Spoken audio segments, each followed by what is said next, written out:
Okay students, turn to page number 14। यहाँ पे जो है अब आपके पास आ रहे हैं repeating steps in flow chart. Sometime बेटा ऐसे होता है कि हमने एक चीज बार बार रिपीट करानी होती है फ्लो चार्ट में, तो इसके लिए जो हम क्या कहते हैं कि हम रिपीटिंग स्टेप लगा देते हैं, हम उसमें एक लूप टाइप चीज लगा देते हैं जिसकी वजह से वो बार बार रिपीट होते हैं हमारे पास। ठीक है, तो आपके पास जो अब की इक्वेशन है आपके पास, जी स्टूडेंट्स, तो हम आज अब देखने लगे हैं कि रिपीटिंग स्टेप में फ्लो चार्ट को अगर आ जाए तो हम उसको किस तरह से डील करेंगे। यानी आपने एक स्टेप को 5 या 10 टाइम्स रिपीट करना हो तो उसके लिए हमें क्या करना पड़ता है बेटा। पहले आपने ना स्टेटमेंट समझे अच्छी तरह से। स्टेटमेंट में वो क्या कह रहा है, to input 5 numbers one by one. अब आपने 5 नंबर्स लेने हैं वन बाय वन, यानी एक साथ 5 नंबर्स नहीं ले लेने, आपने एक नंबर लेना है और यूजर उसमें खुद से 5 टाइम्स नंबर एंटर करेगा and determine if the given value is odd और इवन। अब हम ये पीछे ओड और इवन वाला कॉन्सेप्ट बेटा देख कर आए थे। हमने देखा था कि इवन नंबर्स वो नंबर्स होते हैं जिनको अगर 2 पे डिवाइड कर दिया जाए तो उसका रिमाइंडर क्या आता है, हमारे पास 0 आता है। और रिमाइंडर को हमने क्या कहा था, अपना मोड भी कहा था हमने। ठीक है, उसके बाद ऑड नंबर्स ऐसे नंबर्स होते हैं कि जिनको अगर हम 2 पे डिवाइड करें तो आंसर क्या आता है हमारे पास, रिमाइंडर क्या आता है हमारे पास, 1 आता है हमारे पास। ठीक है, तो ये थे हमारे पास इवन और ऑड नंबर्स। और आपको पता है कि ऑड नंबर्स आपके पास 1 3 5 7 9 11 इस तरह के होते हैं, और इवन नंबर्स जो होते हैं वो आपके पास 2 4 6 8 यानी मल्टीपल्स ऑफ टू होते हैं आपके पास। तो ये बात आपने याद रखनी है कि इवन नंबर्स ऐसे नंबर्स होते हैं कि जिनको अगर 2 पे डिवाइड किया जाए तो उनका रिमाइंडर क्या आता है, आपके पास 0 आता है। और अगर आप उसको जो है आप उसको रख देते हैं कि आपने ऑड नंबर्स लेने हैं, तो ऑड नंबर्स क्या होंगे कि उनका रिमाइंडर आपके पास क्या आएगा, 1 आएगा। चलें जी, अब हम इसका फ्लो चार्ट बनाते हैं। स्टेटमेंट समझ आ गई आप लोगों को कि आपने 5 नंबर्स लेने हैं और आपने फिर बताना है कि आया ये जो नंबर यूजर ने एंटर किया है वो इवन है या ऑड नंबर है। ठीक है, ठीक है जी। यहाँ से बेटा सबसे पहले क्या होगा, हमारे पास स्टेटमेंट हमारी स्टार्ट हो गई है, स्टार्ट हो गई यहाँ पे। ठीक है, नेक्स्ट हम अब क्या करेंगे, हम काउंट एक वेरिएबल ले लेंगे क्योंकि हमने 5 टाइम्स लिखना है उसको। तो हम काउंट में क्या कर देंगे, काउंट को 0 के इक्वल रख देंगे। 0 के इक्वल हमने क्यों रखा है, क्योंकि हमने इसको 5 टाइम्स चलाना है। तो सबसे पहले इसमें वैल्यू क्या होनी चाहिए, 0 होनी चाहिए। अब हमने क्या लेना है, इनपुट लेनी है।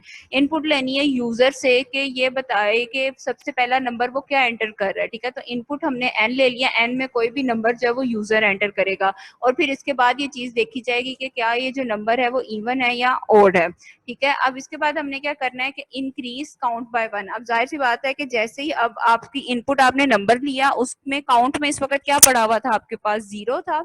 तो नेक्स्ट स्टेप में क्या करेगा कि वो उसको एक नंबर इंक्रीज कर देगा आपका। ठीक है, जाहिर है जैसे इंक्रीजिंग हो गई तो आपके पास जो है अगला नंबर आप एंटर कर सकेंगे। आपने 1 बाय 1 5 नंबर्स एंटर करने हैं आपने। ठीक है, इसके बाद जी बेटा अब हम अपनी वही रैम की रिमाइंडर लिया हमने और हमने लिख दिया एन मोड 2। जिसमें हमने वो फर्स्ट एल्गोरिदम किया था, सॉरी फ्लो चार्ट किया था ना, जिसमें हमने इवन और ऑड नंबर फाइंड करना था, सेम उसी तरह अब ये वाली प्रोसेसिंग होगी। हमने रिमाइंडर लिया, इक्वल लिखा एन मोड 2। अब अगर हम कहते हैं कि अगर एन मोड 2 में हमें पता है कि अगर एन नंबर इवन हुआ, उसको डिवाइड किया अगर हमने 2 से, अगर रिमाइंडर हमारे पास 0 आया तो नंबर क्या होगा हमारे पास, इवन होगा। और अगर नंबर हमारे पास आया 1, रिमाइंडर 1 आया तो हमारे पास वो क्या होगा, एक और नंबर होगा। अब कंडीशन लगा दी हमने कि अगर रैम जो है वो हमारे पास रिमाइंडर 0 है और कंडीशन जो है वो यस हो जाती है, तो आप हमें क्या प्रिंट करा दो कि एन इवन नंबर है। और अगर कंडीशन फॉल्स हो जाती है कि यानी आपके पास आंसर 1 आ रहा है, तो आप क्या प्रिंट करा दो कि एन इज ऑड नंबर है। ठीक है, तो यहाँ पे आपने ये चीज बता देनी है। उसके बाद बेटा अब नेक्स्ट फिर एक कंडीशन लगी हुई है, अगर तो कंडीशन यस होगी तो भी वो इस कंडीशन पे जंप करेगा, अगर नो होगी तो भी आएगा। अब वो कंडीशन क्या है कि आपने उसमें बताया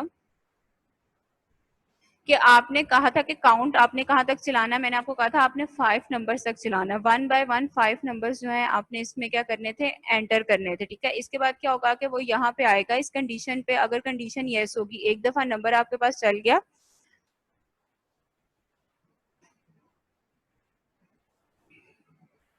ठीक है। उसके बाद ये देखें यहाँ से ये काउंट से फिर आपके पास क्या जा रहा है, वापस जा रहा है इनपुट की तरफ। फिर आप सेकंड नंबर एंटर करेंगे, उसमें फिर से क्या होगा, इंक्रीमेंट होगा, इंक्रीज होगा, जो हमने काउंट को ऊपर रखवाया हुआ है। फिर नीचे वो आके सेम रिमाइंडर की कंडीशन लगेगी, और फिर अगर यस होगा तो इवन नंबर प्रिंट करा देगा। अगर आपके पास रिमाइंडर 0 आ रहा होगा तो वो क्या कर देगा, इवन नंबर प्रिंट करा देगा। और अगर रिमाइंडर आपके पास 1 आ रहा होगा या तो वो आपके पास क्या प्रिंट करा देगा, एक और नंबर को प्रिंट करा देगा। ठीक है। और जब आपके पास ये काउंट पूरे हो जाएंगे, जब 5 टाइम्स आप एंटर कर लेंगे वैल्यूज, तो ये क्या हो जाएगा, उसके बाद आपके पास प्रोग्राम आपका एंड हो जाएगा।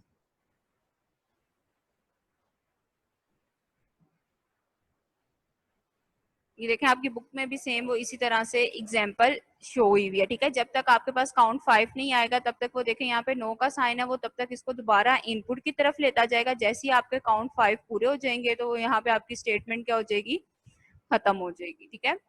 ये बेटा था रिपीटिंग स्टेप। यहाँ पे देखें अब हमने बार बार रिपीट करना था स्टेप को। ये काउंट पे आके इसने दोबारा ऊपर जाना था, यानी ये इसने 4 टाइम्स इसी तरह 5 टाइम्स चलना था। और उसके बाद जब ये 5 टाइम्स चल जाता तो तब आपके पास क्या, जब काउंट में वैल्यू 5 हो गई आपके पास, तो उसने क्या कर दिया, आपके फ्लो चार्ट वहां पे एंड हो गया।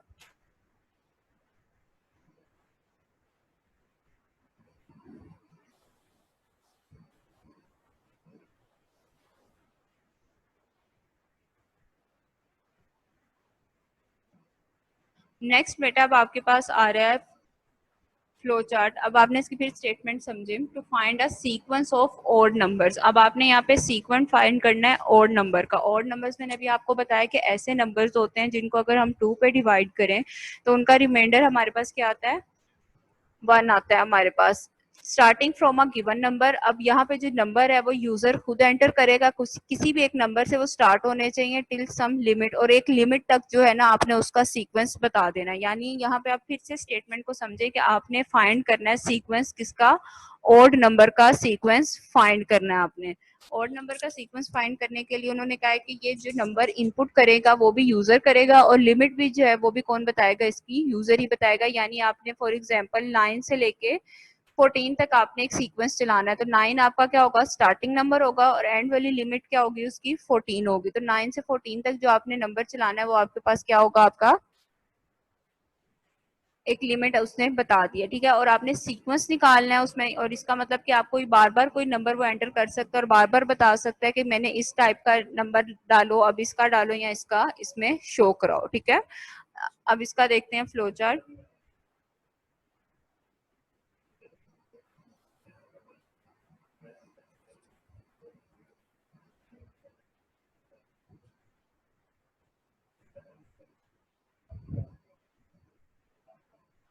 ठीक है जी बेटा, यहाँ पे सबसे पहले अब हमने सीक्वेंस फाइंड करना है ऑड नंबर का। ठीक है। सबसे पहले बेटा हम उसको उसी तरह अपने स्टार्ट करेंगे। स्टार्ट हो गया अब हमारा। अब हमने क्या लेनी है, इनपुट लेनी है। किससे लेनी है, यूजर से लेनी है।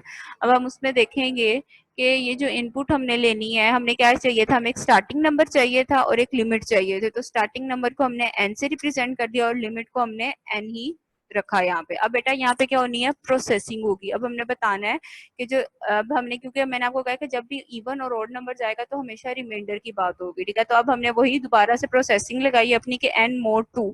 अब एन मोड 2 का मतलब आपको पता है कि एन में जो भी नंबर डाला जाएगा वो डिवाइड अगर 2 से होता है, अगर उसका आंसर क्या 0 आता है तो आप, और स्टेटमेंट यस होती है तो इंक्रीज कर दो एन बाय 1 से। यानी अगर तो स्टेटमेंट यस है, अब यहाँ पे आपने इवन और ऑड नंबर नहीं प्रिंट कराने, आपने ऑड नंबर का एक सीक्वेंस प्रिंट कराना है। ठीक है। तो वो कहते हैं कि अगर तो उसका रिमाइंडर ट्रू हो जाता है तो आप क्या करो कि उसको उसमें एक वैल्यू इंक्रीज कर दो। आपने सीक्वेंस बताना है तो आप उसमें इंक्रीज कर दो एन को 1 से। यानी अगर आपने 9 एंटर किया हुआ है तो 1 से इंक्रीज होकर वो क्या हो जाएगी, आपके पास 10 हो जाएगी। ठीक है। और अगर कंडीशन फॉल्स होती है तो उसको ले आओ दोबारा यहाँ पे वापस ले आओ। ठीक है। इंक्रीज बाय एन पे। ठीक है। अब दोनों कंडीशन यहाँ पे चल रही है हमारे पास कि अगर ट्रू होती है तो भी उसको प्रिंट इंक्रीज करो एन को, और अगर नो होती है तो भी क्या करो, इंक्रीज करो एन से उसको। इसके बाद बेटा उन्होंने दोबारा कंडीशन लगाई है कि अगर नो भी हो तो भी इस कंडीशन पे आएगा, और अगर यस हो तो भी उसने इसी कंडीशन पे आना है। एन जो है वो आपका लेस देन है अगर लिमिट से, एन लेस देन है आपका लिमिट से। अगर इसमें वो क्या कहते हैं कि आपकी कंडीशन ट्रू होती है तो प्रिंट कर दो एन को, अगर लिमिट मतलब ये कि आपने n में क्या रखा हुआ है, आपने 9 रखा हुआ है, और लिमिट में आपने क्या रखा हुआ है इस वक्त 14 रखा हुआ है। तो अगर तो 9 लेस है 14 से तो n को प्रिंट कर दो, और अगर उसके बाद n प्रिंट कर दो, और n प्रिंट करने के फौरन बाद जो है इंक्रीज कर दो उसको n को 2 से। और अगर ऐसा नहीं है, अगर कंडीशन क्या हो जाती है, अगर आपका n जो है वो 14 तक पहुंच जाता है, या n जो है आपने लिमिट 14 रखी हुई है और आपका n की वैल्यू जो है वो यूजर जो है वो 18 डाल देता है, तो फिर क्या हो जाएगा कि वहीं पे आपका फ्लो चार्ट क्या हो जाएगा, एंड हो जाएगा। ठीक है, ये बेटा था एक थोड़ा सा, ये जो रिपीटिंग स्टेप वाले हैं ये थोड़ा सा आपके पास डिफिकल्ट है, लेकिन इसकी अगर आप प्रैक्टिस अच्छी तरह से करेंगे तो आपको अच्छी तरह से समझ आ जाएगा। बेटा यहाँ पे जब आपका n इंक्रीज होगा 2 से, तो यहाँ से देखें आपकी कंडीशन जा रही है वापस लिमिट की तरफ, तो वो यहाँ पे दोबारा आएगा और वो देखेगा कि क्या ये कंडीशन यस हो रही है या फॉल्स हो रही है आपके पास। ठीक है,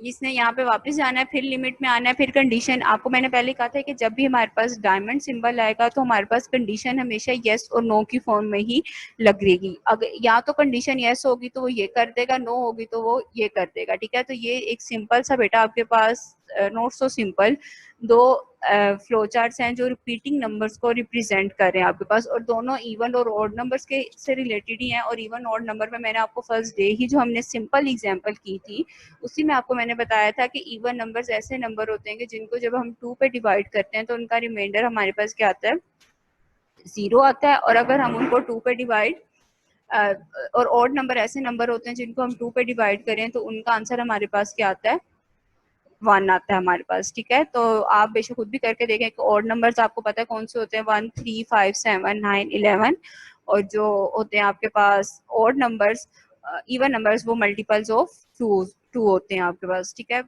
बेटा, आज के लेक्चर में कोई कंफ्यूजन हो तो जल्दी से आप मेरे से